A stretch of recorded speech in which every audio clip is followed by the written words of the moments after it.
Powered by the Inside the Birds podcast. Now, live from inside the Matt Black Kia Studios. This is Football at 4. Football at 4 is powered by the Inside the Birds podcast. It is brought to you by East Coast Roofing, Siding, Windows, serving all of South Jersey. If you call, they'll show up online at eastcoastroofing.com. I'm Mike Gill. Football at 4. Geoff Mosher is here.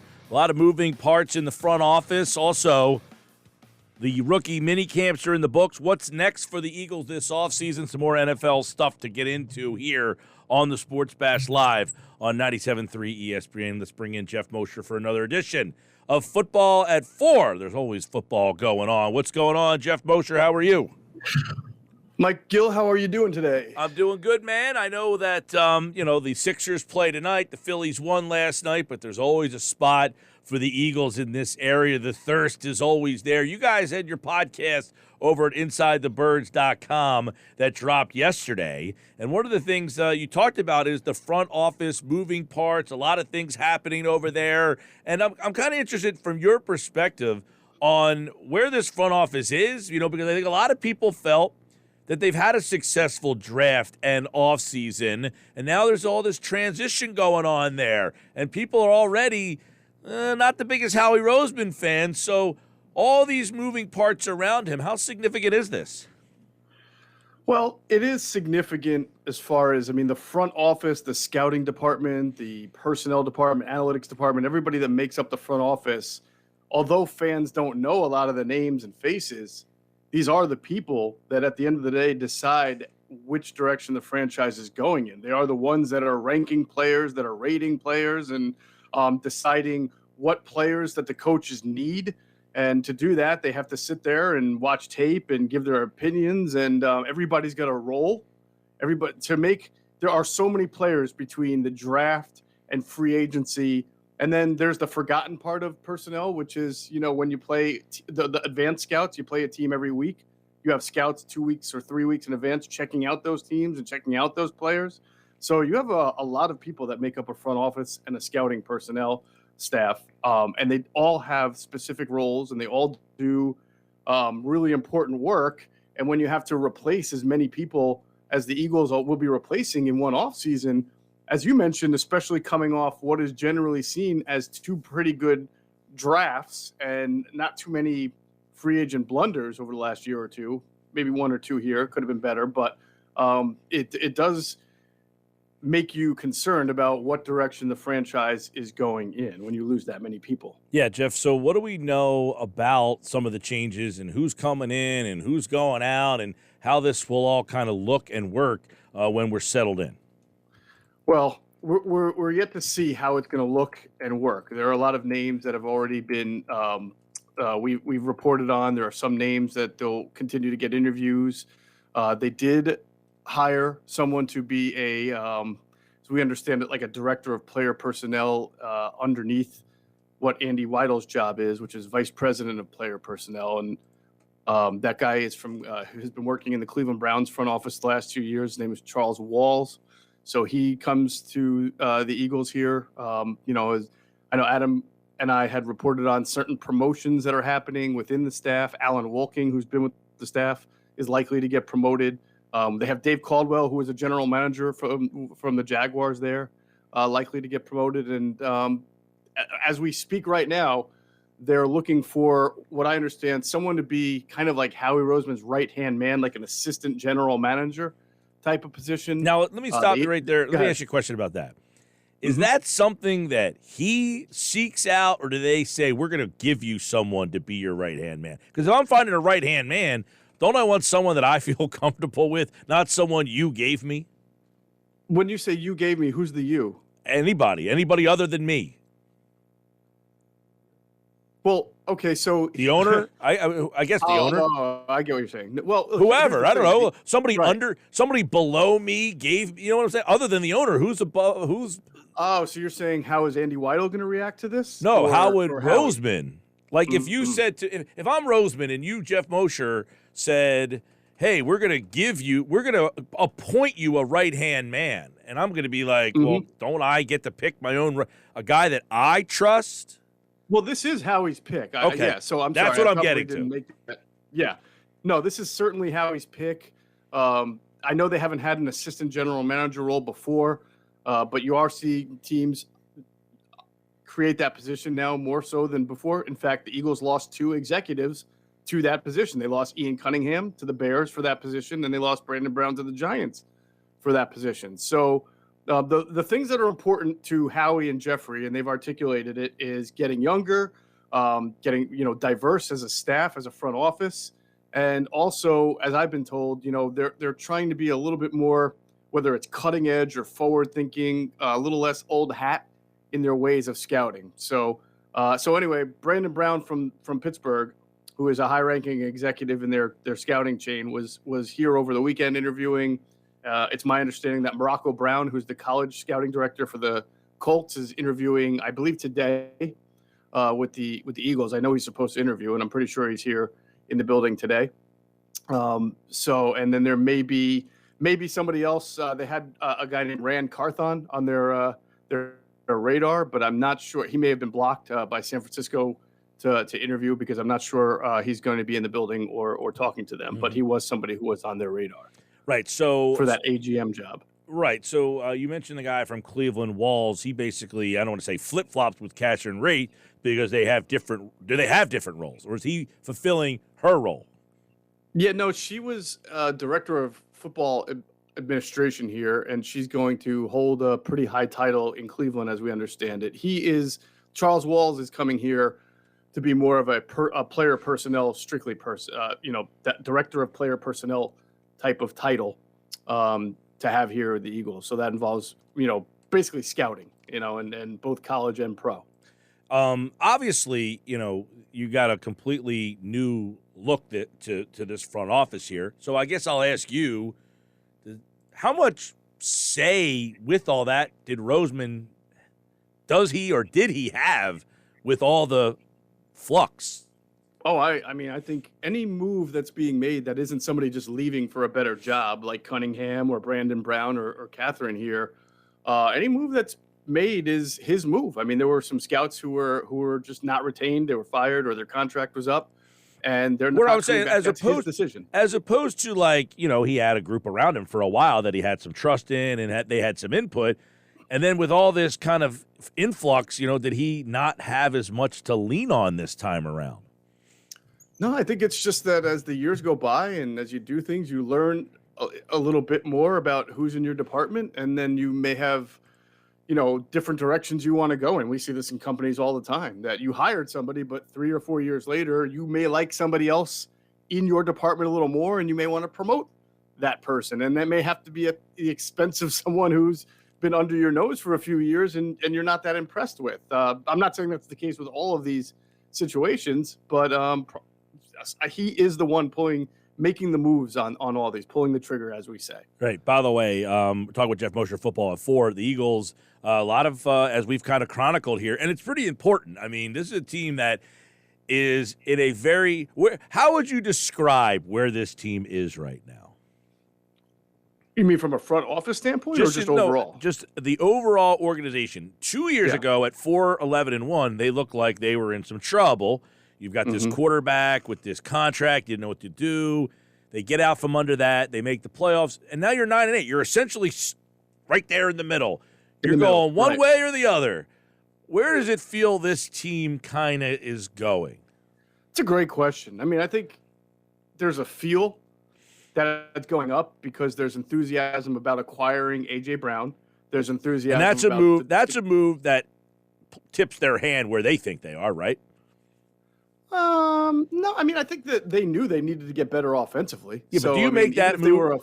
Do you make that move if you think you're like in limbo? Yes, because the goal of the Eagles is never to be in limbo. It's Fair. To always be better, right? Now, I get what you're saying, and we can talk about cornerback right now and say, the franchise, and Howie has already said this. He said they're not all in this year. They're not putting their chips on the table. He made that mistake before, and it bit him. Yes, he did. So did he learn from that, I guess is the question. I think what Howie's trying to say is they're trying to win as many games as possible. They're trying to be competitive, but they're not making some of the moves they would have made 4 or 5 years ago when they felt that their window was there. But right, they won that closing and Super had, Bowl, Jeff. They won that Super Bowl, and then they made some uncharacteristic decisions post Super Bowl to try to do it again. Right. They were tighter against the cap than they normally were. They brought in a guy like Michael Bennett, just to add depth through a D-line, and then they wound up trading him after a year.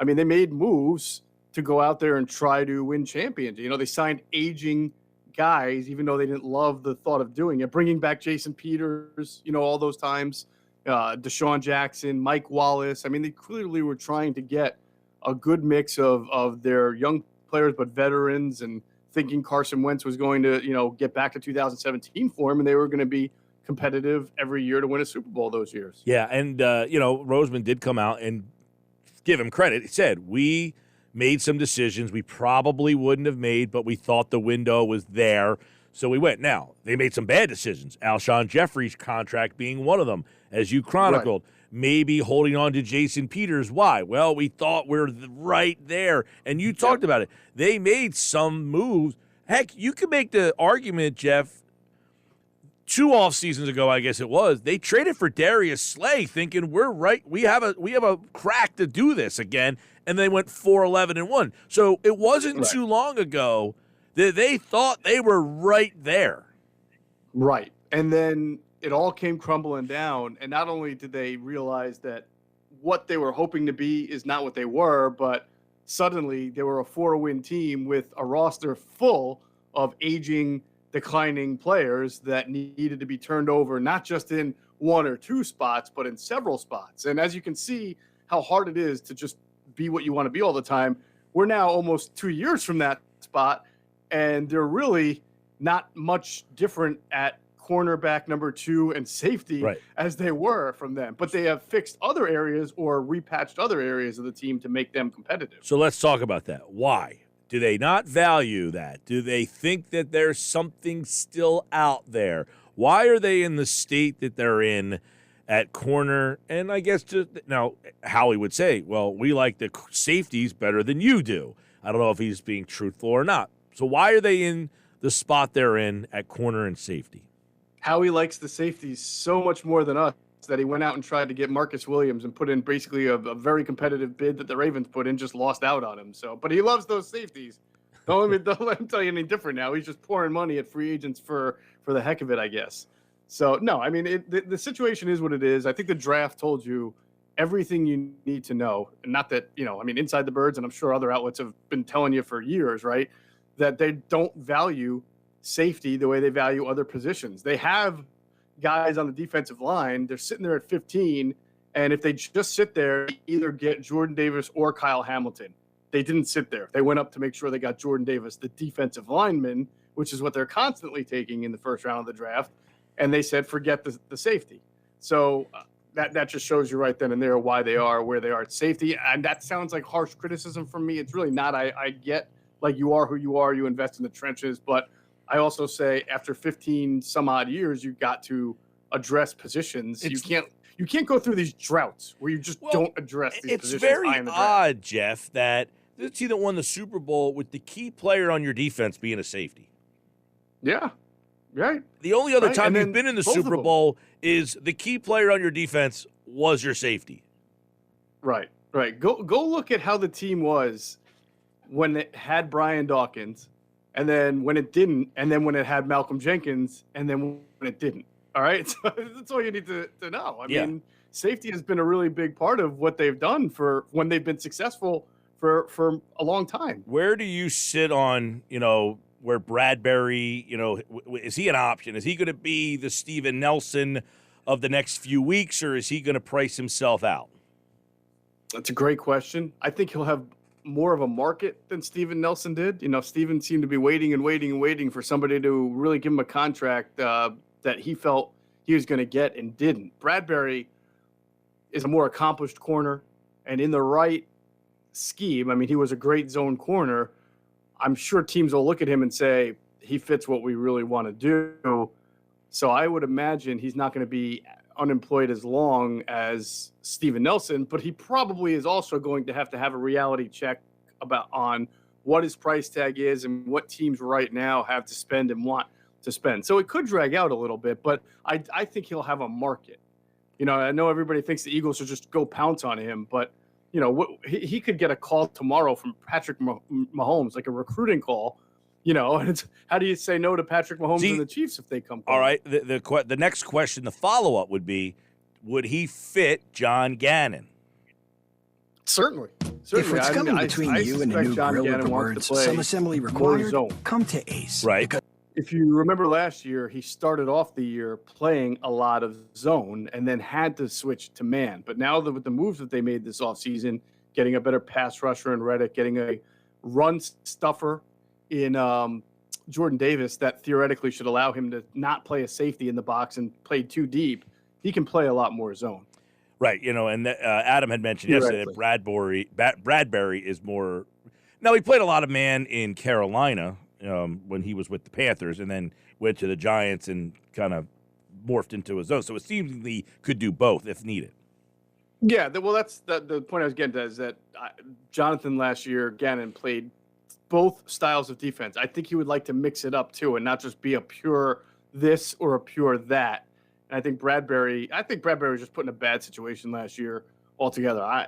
Maybe he's done, but I tend to think that he'll be all right if you put him on a good team with some decent talent. I know rookie mini camp, there's nothing there, but the two guys they brought in, any thought from you that one, both, or neither will be in training camp have a shot to make the roster? You talking about Goodrich and Joby? Yes. Yeah, I think that they've got better than average shots to make over the group of guys that they brought in last year: Gowan, Vincent, McCain, and whoever else I'm forgetting.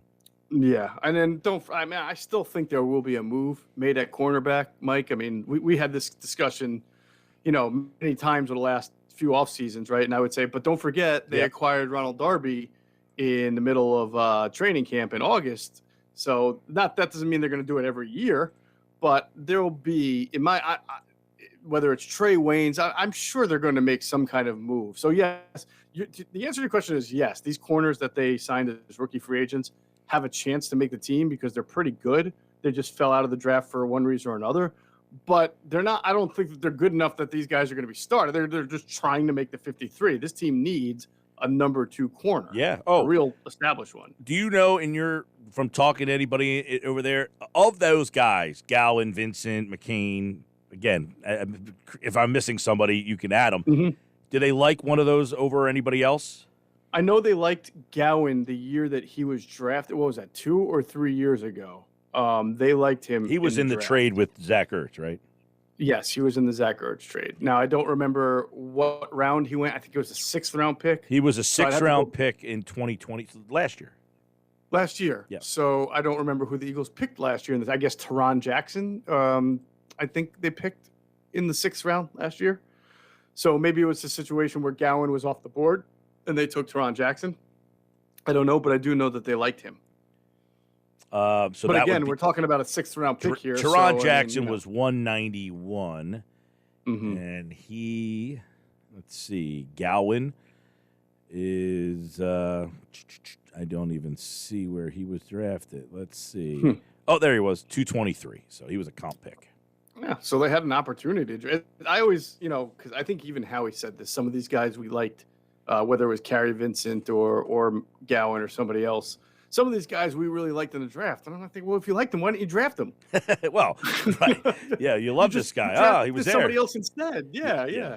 Yeah, and look, the other guy they got, Vincent, where'd they get him from? McCain, they got from Denver, Yeah. So who knows why they were just grabbing. It just seemed like they were grabbing. Oh, not to mention McPherson. He's the one guy that you hope they did draft him. Of course. I figured we were not mentioning him. Well, no, I think McPherson, Vincent, Gowan, McCain, Joby, and Goodrich are all. Which guy of that group do you like the best? Well, McPherson was a 4th-round pick. The only thing is, you talk to some people, and they felt like in college, I think he went to Texas Tech. He first started off at Penn State. He transferred to Tech. They noted that he played a lot of snaps, either as a junior or a senior in the slot and they felt that he was good there, like a good slot corner. He has that kind of short area quickness, probably a strong build. So if he's really a better slot corner than a perimeter corner, then the Eagles already have Avonte Maddox, and they've given him an extension. Got it. But then again, you can make the discussion is if Jonathan Gannon's going to play more too deep and protect both of his corners with safeties, then maybe you can get away with a lesser talented cornerback too, because it's always going to have protection. That's the theory of Jordan. That's the theory of having Jordan Davis, that you don't need as much talent in the back end. Right. Because the front end is going to take care of it. Yeah. That's correct. Geoff Mosher is back tomorrow. We'll talk more on the offensive side of the ball. I had a whole list of offensive questions we didn't get to. That's good. I'll be back. He'll be back tomorrow. Football at 4. More on all this stuff over at Inside the Birds and the Inside the Birds podcast, which you can find wherever you get your podcasts. Geoff, tomorrow, 4 o'clock. Be there. I will. Thank you, sir. See you Football tomorrow. at 4 here on the Sports Bash.